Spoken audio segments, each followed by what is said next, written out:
तो राज्यसभा चुनाव में क्रॉस वोटिंग करने वाले हिमाचल प्रदेश कांग्रेस के 6 बागी विधायकों को अयोग्यता नोटिस पर थोड़ी देर में सुनवाई होने जा रही है। ये सुनवाई स्पीकर कुलदीप सिंह पठानिया करेंगे। कांग्रेस ने 6 बागी विधायकों को नोटिस जारी किया था। तो हिमाचल प्रदेश में कल राज्यसभा चुनाव के दौरान 6 कांग्रेस के विधायकों ने क्रॉस वोटिंग की थी और उसी को लेकर अब अयोग्यता का नोटिस इन विधायकों को दिया गया है। अपने सदन के अंदर देखा होगा कि जो 3 लाइन व्हिप है, जो जब कट मोशंस और डिमांड्स जब चर्चा में आती हैं, यानी फाइनेंस बिल जब पास होना होता है, बजट पास होना था, तो 3 लाइन व्हिप जो है पार्टीज इशू करती हैं और they are bound to be inside the house, क्योंकि अंदर वोट होता है, वॉइस वोट होता है। तो वो 6 मेंबर नहीं थे तो that attracts the provision of the U C defiance of the whip which is covered under the anti defection law. तो उन्होंने पिटीशन फाइल कर दी, जो पार्लियामेंट्री अफेयर मिनिस्टर हैं। तो जब वो पिटीशन मेरे पास आ गई तो then I as a speaker will function as a tribunal as per the supreme court judgment and जो है उसको मैं नोटिस इशू करूँगा। अब मैं नोटिस इशू किया है, पार्टीज़ के वकील अपीयर हो गए हैं अब दोनों पार्टीज़ की। तो इस समय की बड़ी खबर यही है कि अयोग्यता नोटिस जिन 6 विधायकों को दिया गया है उस पर सुनवाई अब से कुछ ही देर में शुरू हो गई। अमित भारद्वाज मेरे साथ शिमला से जुड़ रहे हैं, दिल्ली से मेरे साथ रवि त्रिपाठी मौजूद है। अमित, आपका मैं रुख करना चाहूंगी, इस समय क्या सियासी हलचल चल रही है? सुखविंदर सुक्खू तो कह रहे हैं कि साहब हमारी सरकार सुरक्षित है, बजट हालांकि उन्होंने पास करवा लिया है, अब सभी विधायकों को निष्कासित कर दिया, 15 विधायकों को, 10 विधायक वॉकआउट कर गए। ये बिल्कुल वैसे ही हुआ जैसे लोकसभा में आईपीसी जो बिल था उसको पास कराया गया था, सभी को निष्कासित और फिर बिल पास। लेकिन इस समय स्टेटस क्या है ये बताइए हिमाचल प्रदेश में।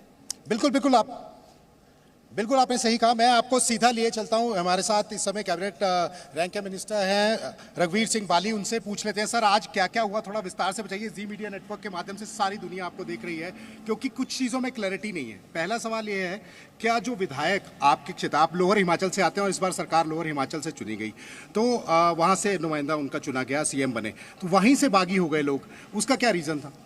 देखिए, जो बागी हुए हैं अपनी उनकी क्या दिक्कत है वो तो वही जानते हैं, पर लोअर हिमाचल को सम्मान देने में या काम करने में कोई कमी नहीं छोड़ी गई और आगे भी पूरे हिमाचल को इकट्ठा लेके जाया गया। और जो जिन लोगों ने कहीं ना कहीं वोट हमारे पक्ष में नहीं किया वो 6 लोग हैं। बाकी लोग जो हैं पूरे जो चुन के आए हैं वो सब खड़े हैं पार्टी के साथ और पार्टी पूरी तरह से विधायकों के साथ खड़ी है और विधायक पार्टी के साथ खड़े हैं। और जहाँ मुख्यमंत्री महोदय की बात है, मुख्यमंत्री महोदय के साथ हर एक विधायक खड़ा है। देखिए, मनभेद तो तमाम नेता है, अपना अपना पक्ष रखेंगे, अपनी अपनी बात कहेंगे और अपने हिसाब से स्थिति को बयान करेंगे और आकलन करेंगे। लेकिन आप क्योंकि जमीन पर मौजूद है, मुझे इस समय का स्टेटस बताइए कि इस समय सुखविंदर सुक्खू सरकार के लिए कितना खतरा है और या सुरक्षित निकाल ले जाएंगे इस संकट को?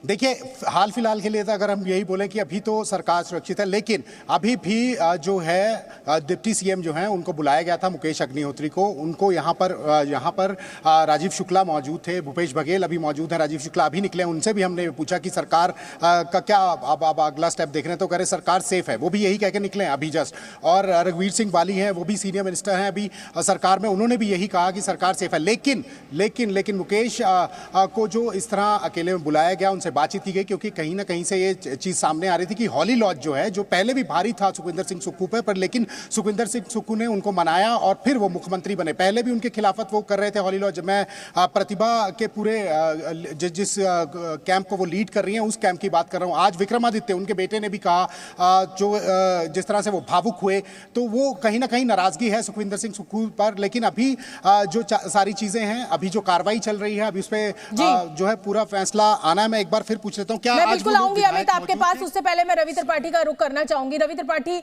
आप देख रहे हैं पूरी स्थिति क्या है। हालांकि कांग्रेस आला कमान ने बड़े बड़े जो दिग्गज है कांग्रेस के, उनको लगा दिया है कि भाई कुछ भी करिए, लोकसभा से पहले कहीं ना कहीं ये नैरेटिव बनाना भी बहुत जरूरी है कि कांग्रेस में डिसिप्लिन है, कांग्रेस अपने को संभाल सकती है और सरकार बचा सकती है। आप बताइए, आपके पास क्या अपडेट मौजूद है?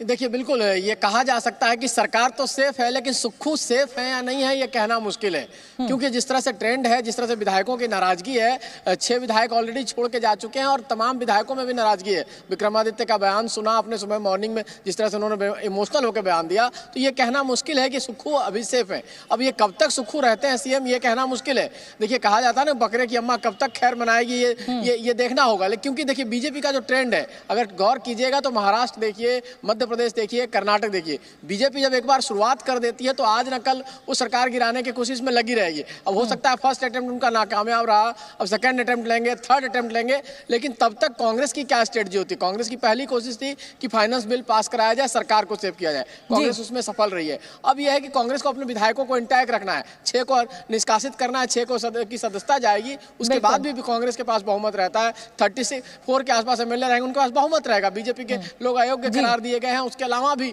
सरकार सेफ है इस मामले में। तो कहीं ना कहीं 2 से 3 महीने का समय लगता है कि कांग्रेस को मिल गया है। हो सकता है कि लोकसभा रवि, और इस समय सबसे बड़ी चुनौती कांग्रेस के सामने सरकार बचाना है, और जाहिर सी बात है बतौर मुख्यमंत्री सुखविंदर सुक्खू के लिए वक्त मुश्किल है, और वक्त मुश्किल होना भी चाहिए। जो मुख्यमंत्री अपने विधायकों को इंटैक्ट ना रख पाए, राज्यसभा की सीट ना निकलवा पाए, वो कहीं ना कहीं सवाल तो खड़े होते हैं। बहुत बहुत धन्यवाद रवि आपका भी, अमित आपका भी, इस चर्चा के लिए, इस बातचीत के लिए, इस अपडेट के लिए। जी न्यूज़।